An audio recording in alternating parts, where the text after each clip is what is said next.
Darling, তুমি আমারে যে ফোনে কইলা এটা কি বুঝে কইছো? হ্যাঁ, বুঝিয়ে বলেছি। আমার চরিত্র নিয়ে কথা বলার মজা দেখাবো। তোমার চরিত্র যেমন তেমনই তো বলবে। কি বললে? না, মজা করলাম। আচ্ছা এখন বলো, আমাকে কি করতে হবে? তুমি ভাবিকে এমন ভাবে জ্বালাবে যেন ভাইয়া সন্দেহ করে, আর ভাবির প্রতি ভাইয়ার যে বিশ্বাস সেটা পুরোপুরি ভাঙতে হবে। তাহলে তো একটা মাস্টার প্ল্যান করতে হবে। আচ্ছা, আমার মাথায় একটা বুদ্ধি আসছে, বুঝছো?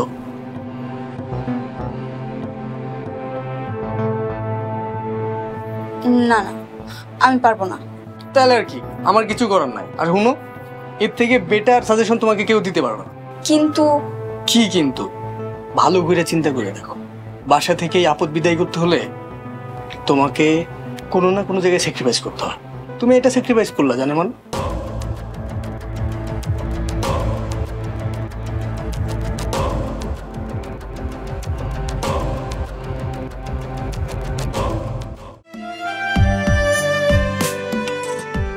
কি বলছো রীতা আপু? এত কিছুর পর আবারও তুমি ফিরে গেছো?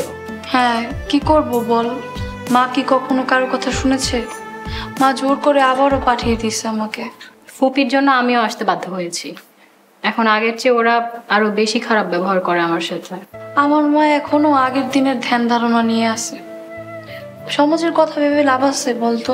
আমার মায়ের কাছে আমার জীবনের চেয়ে সমাজ বড়, তাই আমি বাধ্য হয়ে ফিরে এসেছি। জানি না ভাগ্যে কি আছে। তুই তো শিক্ষিত মেয়ে, সমাজের কথা ভেবে দিকে দিকে কষ্ট পাস না প্লিজ। আচ্ছা রীতা আপু, আমি কি ফুপির সাথে একবার কথা বলবো? তোমার উপর কি বেশি নির্যাতন করে? মাকে বলে কোনো লাভ নেই রে, আমারও যাওয়ার জায়গা নেই। যা কপালে আছে তাই হবে, কি আর করার। কিন্তু তুই সাবধানে থাকিস বোন। ঠিক আছে। আচ্ছা ঠিক আছে। আচ্ছা।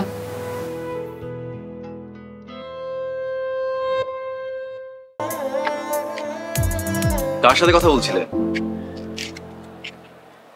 মায়ের সাথে। মায়ের সাথে নাকি অন্য কারোর সাথে? অন্য কারোর সাথে মানে কি বলতে চাও? না, আমি যখন লন্ডনে ছিলাম তখন তুমি কার কার সাথে ফোনে কথা বলতে? কি বলতে চাও তুমি? আমি আবার কার সাথে কথা বলবো? তুমি কি শুরু করলে হঠাৎ? না, স্বামী প্রবাসে থাকলে স্বামীর অগোচরে স্ত্রী অনেক কিছু করে কিনা তাই বললাম আর কি। তুমি আমাকে চেনো না শ্রাবণ? এত সন্দেহ কেন তোমার মনে? তুমি থাকতে আমি কেন? থাক, আর কৈফিয়ত দিতে হবে না। সময় হলে সব জেনে যাব। যাও, রাতের খাবারের ব্যবস্থা করো।